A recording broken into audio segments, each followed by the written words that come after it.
తిరుపతి కొండ పైన ఉన్నటువంటి శేషాచలం అడవులు అనేక వృక్ష జాతులు, చాలా వైల్డ్ యానిమల్స్ అండ్ స్పీసీస్ ఇవన్నీ కూడా ఎక్స్క్లూజివ్ గా ఈ శేషాచలం అడవుల్లో ఉంటాయి.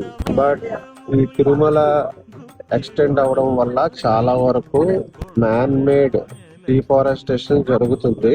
సో గవర్నమెంట్ దీనిపైన ఎన్జిఓస్ తో కొలాబరేట్ చేసి మళ్ళీ రీప్లాంటేషన్ కి ప్లాన్ చేసుకుంటే బాగుంటుంది. చాలా అరుదైన మొక్కలు ఇవన్నీ కూడా ఉంటాయన్నమాట.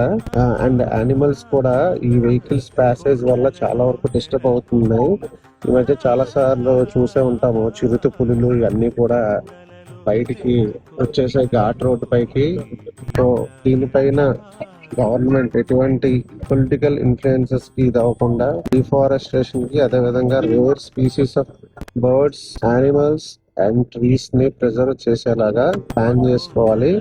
చాలా యాన్షియంట్, ఎన్నో మిలియన్స్ ఆఫ్ ఇయర్స్ రెవల్యూషన్ ఉన్నది ఇక్కడ బయోడైవర్సిటీ శేషాచలం ఫారెస్ట్ ఎస్పెషల్లీ.